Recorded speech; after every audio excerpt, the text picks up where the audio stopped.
Comp 9 event number 2 is going to be a burner. It is completed 4-time relay style. So the first athlete can be whichever athlete you choose. They will complete the total volume of work before tagging in athlete number 2 to go. The way this is going to be set up is there will be a rower running long ways in your lane facing into the rig so that you can see other teams while rowing.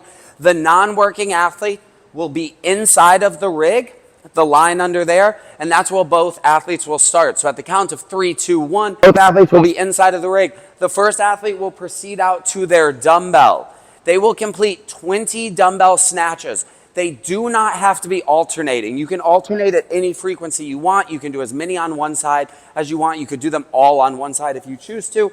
From there, we'll note he finishes from the ground all the way overhead. He's locked out completely at the top with his elbow fully extended before bringing it back to the ground where both heads of the dumbbell, 2 heads of the dumbbell must make contact with the ground before coming up. Also note, spin the other way.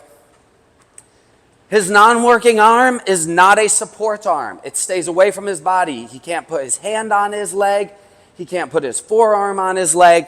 That arm cannot come in contact with the body to assist in the lift in any way.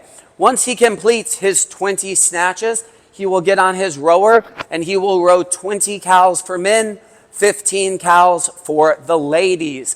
From there, he'll get back off the rower and he's going to go into 20 overhead dumbbell lunges. He can hold it overhead with whatever arm he wants. He can use the same arm the whole time. He can transition arms, whatever frequency he wants.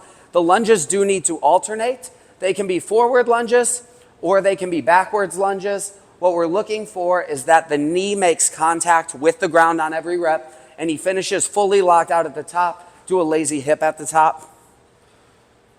There we go. Yep, that's not all the way done. He's going to make sure he locks everything out at the top into that tall position that we would have finished the snatches in.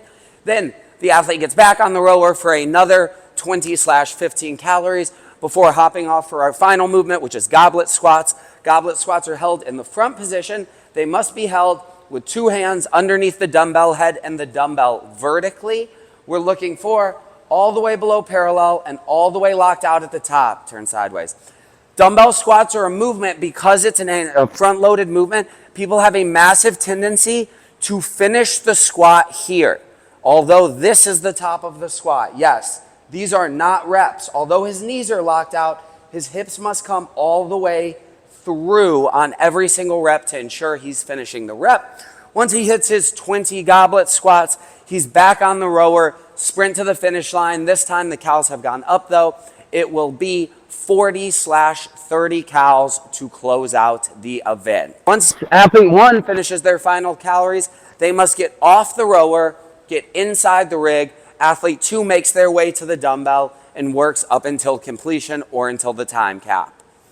You must clear your own screen during the workout. So as you get back on the rower, it will be your responsibility to clear the screen. Your teammate cannot clear the screen for you. You're going to be clearing the screen each time as you continue to work.